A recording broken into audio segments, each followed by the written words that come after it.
नमस्कार दोस्तों, मैं आपका मित्र साथी BL प्रजापति, मोटिवेशनल स्पीकर। आज विषय लेकर आया हूँ, मन के संकेत को समझे। जी दोस्तों, कई बार हम कार्य बड़े जोश, उत्साह और आनंद के साथ शुरुआत करते हैं, लेकिन पता है जब कार्य करते करते हम उसके अंतिम चरण में पहुँचते हैं तो हमको सफलता नहीं मिल पाती। नतीजन हम निराश हो जाते हैं। नहीं दोस्तों, निराश नहीं होना है, क्योंकि ऊपर वाला जब जब आपको असफलता देता है या कार्य में रुकावट पैदा करता है तो आप समझिए, यूनिवर्स को, सिग्नल को आप समझिए, वो कोई न कोई आपके लिए बड़ा अवसर देने वाला है। लेकिन हम क्या करते हैं कि अभी जो हमारे वर्तमान में हाथ है उसमें हमको सफलता नहीं मिली तो कई लोग निराश हो जाते हैं। यहाँ तक कि परीक्षा में मैं विद्यार्थियों को देखता हूँ कि माता पिता का भी प्रेशर रहता है बच्चों के ऊपर, जो कि नहीं बनाना चाहिए। 90 प्लस लाना है, तेरे को 95 लाना है। तो बच्चे क्या होता है कि उनके दिमाग में वो बैठ जाता है कि पापा ने बोला 95 प्लस लाना है। तो वो बच्चा जब एक प्रेशर से कार्य शुरू करेगा तो दोस्तों, प्रेशर में हमेशा कार्य का बिगाड़ा ही होता है। मैंने तो 90% मेरे जीवन का अनुभव देखा। जब जब किसी ने ऊपर प्रेशर बनाया तो कार्य सफल नहीं हो सकता है। अगर एक ऑफिस के अंदर बॉस अपने कर्मचारी को विश्वास में ले और उनको एप्रिशिएट करे, उनका उत्साहवर्धन करे, तो वो कार्य ज़्यादा अच्छे से कर पाएंगे। लेकिन उन्हीं के ऊपर प्रेशर बनाएगा, आज ये चाहिए ही चाहिए, आज ये करना ही करना है, तो दोस्तों वो जो एम्प्लॉय है वो भी कहीं ना कहीं प्रेशर में आ जाएंगे और जो कार्य करना चाहिए नहीं कर पाएंगे और उस दिशा में सही कार्य नहीं हो पाएगा। इसलिए हमेशा हंसमुख रहिए, प्रसन्नतापूर्वक कार्य करिए। यदि आप बॉस हैं तो जूनियर के साथ अच्छे से कार्य करें, उनको सिखाएं, उनको एप्रिशिएट करें, उनको तरीका बताएं, तो यह निश्चित रूप से आपको सफलता मिलेगी।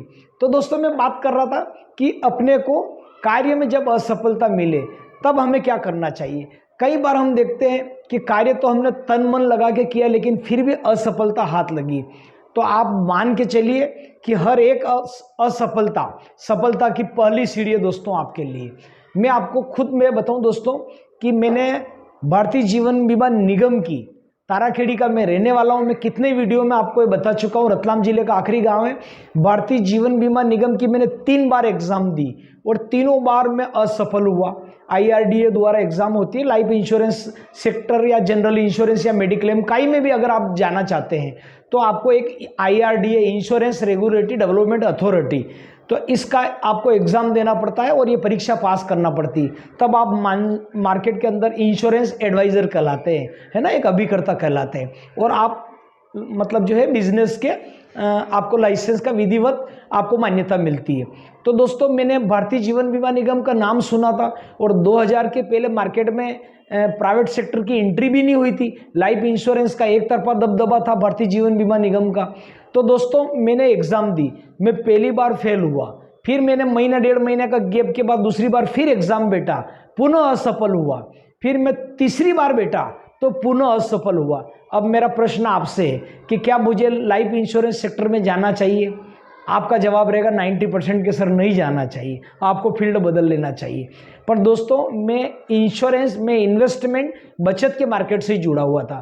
Peerless general finance and investment company limited Calcutta की थी। उस कंपनी के अंदर मैंने 16 साल मेरी लाइफ के दिए थे। 19 साल की उम्र से मैंने एजेंसी ले ली थी और 19 और 16 आप जानते हो कि कितना टाइम मैंने उसके अंदर दिया है। लगभग 35 वर्ष की उम्र तक का समय मैं पीयरलेस को दिया था। तो दोस्तों, फिर 2000 में जब मेरे भी कुछ विचार थे कि भारतीय जीवन बीमा निगम का जितना जल्दी हो चाहे गवर्नमेंट को निजीकरण कर देना चाहिए, क्योंकि बैंकिंग क्षेत्र को निजीकरण के लिए खोल दिया गया था। पहले HDFC, ICICI, एक्सिस, सारे प्राइवेट क्षेत्र के बैंक आ गए थे। तब मैंने एक लेख लिखा था, मुझे पेपर का नाम याद नहीं आ रहा, एक नया पेपर था, उसके अंदर मेरा बहुत बड़ा लेख छपा था कि जितना जल्दी हो LIC का निजीकरण कर देना चाहिए, इसका प्राइवेट सेक्टर के लिए द्वार खोलना चाहिए। दोस्तों, ये मेरे 2000 में विचार थे और मैंने बजाज लाइफ इंश्योरेंस की परीक्षा दी दोस्तों।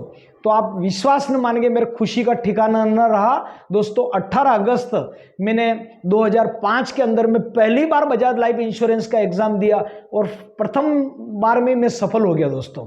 उसके बाद ईश्वर ने मेरे से ऐसा कार्य किया, मैं आपको वही बता रहा हूं कि 3 बार मैं असफल रहा, उसका नतीजा आपको बता रहा हूँ कि दोस्तों मैंने जब ये एग्ज़ाम दी और लाइसेंस मेरा हाथ में आया और मार्केट में गया दोस्तों, तो जैसे कोई खिलाड़ी पहली बार में ही शतक लगा देता है, पहली बार उतार के उसको वर्ल्ड टीम में लिया और पहली बार में शतक ठोक दिया, वही हालत मेरी थी। मैं 2005 में मैंने जब बजाज एयरलाइंस लाइफ ज्वाइन करी और दोस्तों प्रथम वर्ष में मैंने MDRT क्लियर कर दिया।